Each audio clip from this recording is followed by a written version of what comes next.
حضرت بابا فرید کے پیر اور خواجہ معین الدین صاحب کے خلیفہ، کیا نام ہے؟ خواجہ قطب الدین۔ مکتب میں پڑھنے گئے نا، پہلے دن 4 سال کی عمر تھی تو قاری صاحب نے الف با تا سا پڑھایا تو انہوں نے 15 سپارے قرآن پاک کے سنا دیے۔ تو کہنے لگے بیٹا تجھے کیسے آئے؟ کہنے لگے میری اماں 15 سپاروں کی حافظ ہے، وہ سارا دن قرآن پڑھتی رہتی تھی، مجھے سن سن کے یاد ہو گیا ہے۔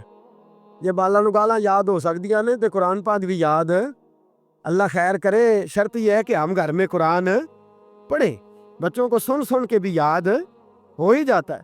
خواجہ قطب الدین اتنا عروج پایا اس شیخ کامل نے کہ وقت کا بادشاہ بھی مرید ہو گیا۔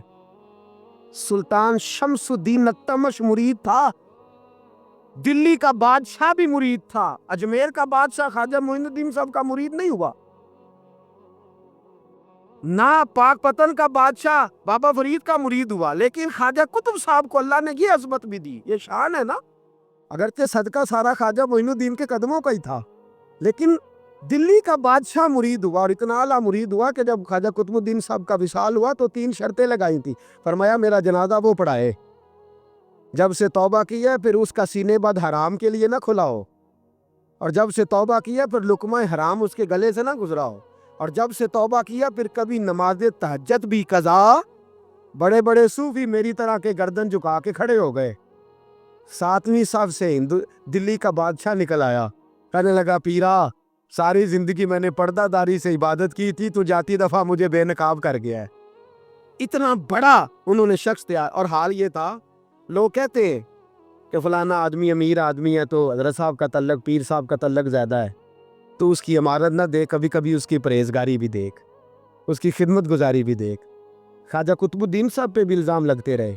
ایک الزام یہ بھی لگا کہ قریب چلے گئے۔ ہوا کیا؟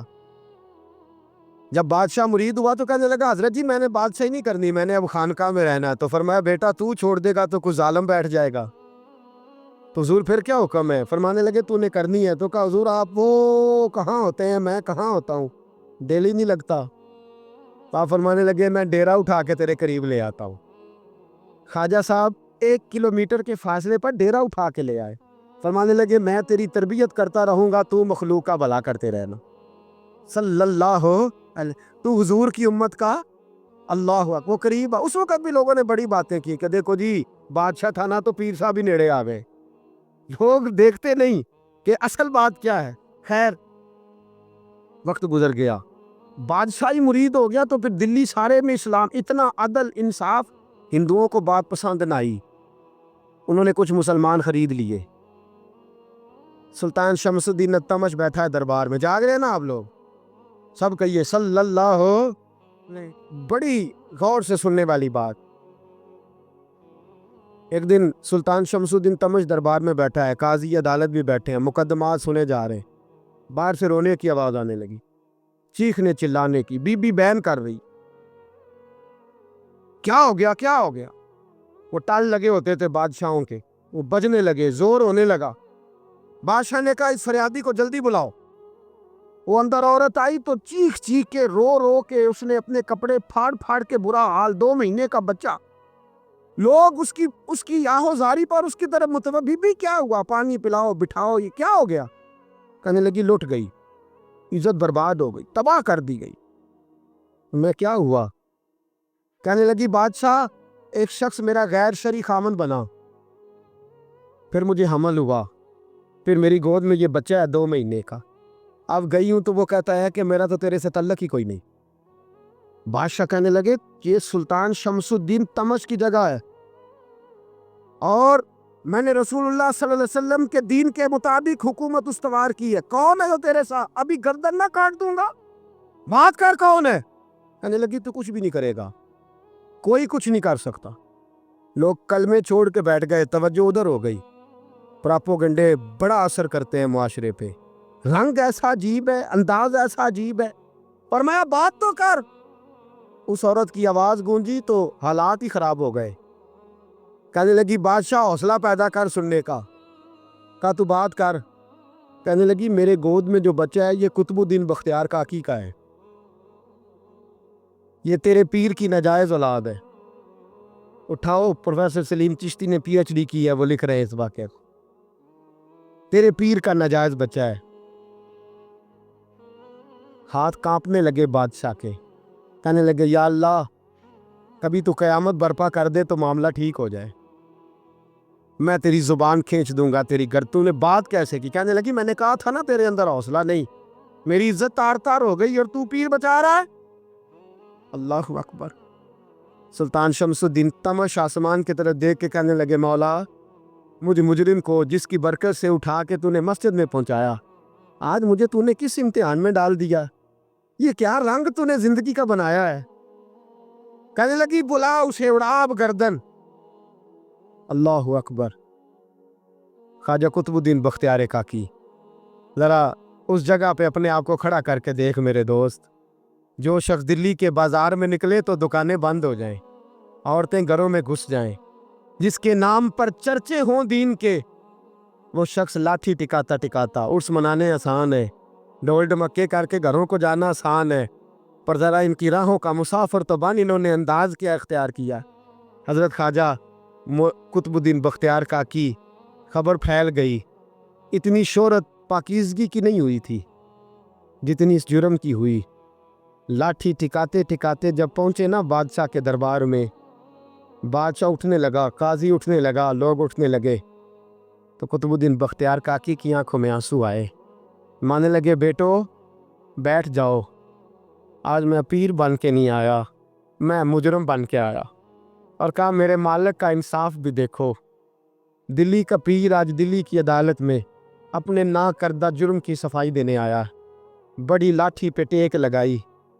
دلی کی گلیاں بھی روتی ہیں کہ یہ کیا رنگ، اللہ یہ تیرا کیا رنگ ہے، یہ تے میں گڈی تے ہاتھ ڈور سجن دے، او جنج رکھے اونج رہنے، واجب نہیں جے وچ شریعت، مندہ خسم نو کہنا اے تن میرا کنگھی ہووے، میں زلف سجن دی واواں، پوش میرے دی جتی بن جائے، میں یار دی قدمی آواں، مارو مارو مینوں مار مکاؤ، کوئی یوزر نہ پیش لے آواں، جے سونا ہی میرے دکھ وچ راضی، جے سونا ہی میرے دکھ وچ راض تے میں سکھ نو چلے ڈاواں، پر یار فریدا کدی بل پے سونا،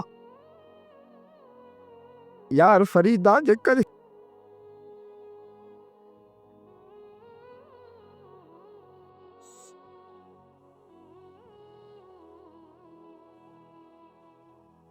جے کدی مل پے سونا، بس اونوں رو رو حال سناواں. ٹیک لگائی ہے. کہنے لگی بی بی بول دے گواہی. کہنے لگی بی بی رب جانتا ہے، رب کا رسول جانتا ہے، پر میں تجھے نہیں جانتا، تو کون ہے؟ کہنے لگی اچھا وہ لوگوں کو بھیج کے تہجد کے بہانے پچھلے دروازے مجھے اندر بلانا، رب تیرا بھول جانا. پھر رونے لگی، پھر مکر کرنے لگی. مجھے بتائیے ایسا کوئی مقدمہ ہو تو لوگ کیا کہتے ہیں؟ یکدم حالات بدلتے ہیں کہ نہیں بدلتے؟ دلی کا ماحول ہی بدل گیا، سارا رنگ ہی بدل گیا. عورت تو ہندو تھی، اس نے تو جھوٹ موٹ کے کلمے بھی پڑھ رکھے ہیں. اللہ اکبر. خواجہ صاحب پوچھتے گواہ ہے کوئی تیرے پاس؟ تو 4 کلمہ پڑھنے والے کھڑے ہو گئے. اللہ کرے کلمہ پڑھنے والے بکا نہ کرے، آمین تو کہے. وہ کھڑے ہو کے کہنے لگے ہاں ہم نے آتے بھی دیکھا ہے، جاتے بھی دیکھا ہے. خواجہ قطب الدین صاحب نے نظر عثمان کی طرف اٹھائی، کہنے لگے اچھا جو تیری مرضی، میں گڈی تے ہاتھ ڈور سجن دے، وہ جنج رکھے اونج رہنا ہے، واجب نہیں وچ شریعت، مندہ خسم نو کہنا. کہنے لگے سلطان یار ایک رات کی مہلت نہیں دے دیتا؟ میں سویرے سلطان بھی رو پڑا کہ پیر صاحب میں نوکر اور میں مولتے. اچھا حضور جیسے مرضی. باہر نکلے. خادم کہنے لگا حضور سواری پہ بیٹھ جائے. مانے لگے نہیں یار آج پیدل جانا ہے، اس دلی کے چونکوں نے مجھے بڑی سلامیاں دی ہے، ذرا میں دیکھوں تو صحیح دلی کے بازار میری رسوائی پہ کیا کہتے، مجھے ذرا یہ پتھر بھی کھانے دے. ان کا ذائقہ بھی. پیدل گئے. دنیا سو گئی تو دلی کے بادشاہ نے اجمیر کی طرف منہ کیا. خواجہ معین الدین حیات تھے. بے خبر ہو جو غلاموں سے وہ آقا کیا ہے، بے خبر ہو جو غلاموں سے وہ منہ کیا. کہنے لگے معین الدین میں کوئی لوارس تو نہیں نا، میں کوئی لوارس ہوں کہ یہاں جو میرے ساتھ مرضی ہو جائے؟ تیری مجبوریاں درست، مگر تیرا وعدہ تھا ساتھ دینے کا، وقت آیا ہے۔ میں کوئی لوارس نہیں کہ اب تو اجمیر میں بیٹھا رہے اور میں دکھ سارا اکیلے برداشت کروں۔ بڑھاپے کا مجھے بھی پتہ ہے، کمزوری کا مجھے بھی پتہ ہے، ذوف کا مجھے بھی پتہ ہے، پر تتی تھوڑے تھکڑے خاندڑیاں، میں بھی تو تیرے نام تو مفت بھی خاندڑیاں۔ مجھے بھی تو پتہ ہے نا، منم غلام نے علی حیدریم قادریم تمز احمد رضا خامی زنم، میں نے بھی تو اپنا نام نہیں نہ جپا، تیرا ہی جپا ہے ساری زندگی۔ یہ لفظ کہے کہتے میں رویا، آنکھ لگی تو حضرت خواجہ معین الدین صاحب خواب میں ملے، کہنے لگے قطب الدین میرا انتظار کرنا، میں پہنچ رہا ہوں۔ میرا انتظار کرنا، میرا انتظار کیا کہا میاں صاحب نے؟ کہتے ہیں مالی دا کم پانی دینا، پھل کچے ہون یا پکے، اے پیر مرید دے سر تے ہی رہندا ہے، جھوٹے ہون یا سچے۔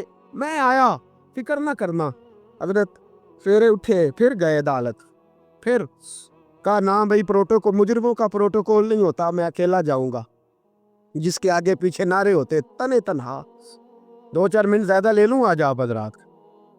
کہتے میں پہنچا عدالت اور جا کے جب کہا نا کہ ہاں جی حضور بتائیے، گواہ بھی خلاف ہے، مقدم بولے، تو کہنے لگے مجھے میرے شیخ نے حکم دیا ہے کہ میرا انتظار کرنا۔ پھر وہ جو باتیں کرنے والے تھے کہنے لگے جی کون گیا تھا اجمیر، کون آیا ہے وہاں سے، ہمیں روحانی باتیں نہ بتائی جائیں، یہاں سے تو ایک دن میں پہنچا نہیں جا سکتا، ٹرین بھی 36 گھنٹے لیتی ہے دلی سے جانے میں۔ تو کہا یہ کیسے ہو سکتا ہے، کوئی رات کو رات آپ کو خبر ہو گئی، آپ کیس کو لمبا نہ کریں، بادشاہ مرید ہے، لگتا ہے کہ یہ راتوں رات بھگا دے گا پیر کو۔ اتنی باتیں خواجہ صاحب نے سنی۔ جب بے گناہ آدمی کو یہ باتیں سننی پڑتی ہیں پھر دل بڑا ٹوٹتا ہے، پھر بڑی تکلیف ہوتی ہے۔ حضرت کہنے لگے یارو تمہاری مرضی۔ شمس الدین تمش کی آواز گونجی، فرمایا جیسے انہوں نے کہا ویسے کیا جائے گا۔ 3 دن کے لیے عدالت برخاست کر دی جاتی ہے۔ چیم گوئیاں ہونے لگی، پھبتیاں کسی جانے لگی۔ تیسرے دن شام کا وعدہ تھا، چوتھے دن عدالت جانا تھا۔ قطب الدین بختیار کاکی کے پاس لوگ آ کے افسوس کرتے تو آپ بولتے نہیں، یہاں تو لوگ صفائیاں دیتے بولتے نہیں، فرماتے یار میں گڈی تے ہاتھ ڈور سجن دے، او جینج رکھے میں اونج ہی رہنا ہے، جیسے اس کی مرضی ویسے، جیڑیاں گڈیاں آپ ہی اڈیاں ہو نہ چڑھن اونچائیاں، اوہی گڈیاں اونچیاں اڈیاں جیڑیاں سائیاں آپ چڑھائیاں۔ فرمایا ٹھیک ہے جیسے وہ رکھے، میں راضی ہوں۔ اللہ اکبر۔ تیسرے دن کی مغرب کا وعدہ تھا، جب مغرب کا سورج ڈوب گیا نا، بڑے قافلے اجمیر سے آئے پر معین الدین نہ آیا۔ وعدہ کیا تھا یار نے آؤں گا دن ڈھلے۔ وہ خواجہ غلام فرید صاحب رحمۃ اللہ تعالیٰ علیہ فرمایا کرتے تھے نا، کوا کھانے لگا آنکھیں تو کہنے لگے کاغا اے تن سارا ہی کھائیو، میرا چن چن کھائیو ماس، میرے 2 نین نہ کھائیو، مینو پیا ملن دی آس۔ نے کہا سارا کھا جا، آنکھیں چھوڑ دے، اس نے کہا تھا میں آؤں گا، انتظار لمبا ہو گیا ہے پر میری امید تو نہیں نہ ٹوٹی۔ مغرب کی اذان ہوئی تو لوگ کہنے لگے لو جی اب بس ہو گئی۔ خواجہ قطب الدین صاحب نے اللہ اکبر کہہ کے مغرب کی جماعت جب میدان میں کھڑی کی تو اپنی بھی چیخ نکل گئی، آئی نہیں۔ لیکن جب نماز کا سلام پھیرا تو خواجہ معین الدین صاحب کی 2 رکعتیں ابھی باقی تھی۔ خواجہ صاحب پیچھے نماز پڑھ رہے ہیں، سلام پھیرا اور نماز کے بعد جب اٹھے نا تو خواجہ صاحب کے سینے کے سینہ لگا تو کہا حضرت جی میں شہزادہ تھا، آپ نے کہا تھا خشک روٹی کھانا تو میں نے خشک کی کھائی ہے، آپ نے کہا تھا فاقے کرنا تو میں نے کیے ہیں، آپ نے کہا وطن واپس نہیں جانا تو میں نہیں گیا۔ حضور اس امتحان کا آپ نے بتایا ہی نہیں تھا، کہ مجھے بتا جاتے اب اس سفید داڑھی سے میں جواب دیتا پھروں۔ خواجہ معین الدین صاحب نے جھٹکا، پیچھے ہٹ، تو زیادہ عزت والا ہے کہ یوسف زیادہ عزت والا تھا؟ تو زیادہ مقام والا ہے کہ عائشہ زیادہ مقام والی تھی؟ چپ کر، یہ کوئی صوفیاء کا طریقہ ہے؟ چپ کر۔ عرض کی حضور غلطی ہو گئی، میں پہلے نہیں رویا، تو ملا ہے تو رویا ہو، میں پہلے نہیں تڑپا، میں نے شکوا نہیں، تو ملا ہے، اپنے ہی کو ملے تو دکھ یاد آتے ہیں نا۔ فرمایا چپ کر، جا سلطان سے کہہ دے سویرے نماز کے بعد عدالت لگا دے۔ سویرے جب عدالت لگی نا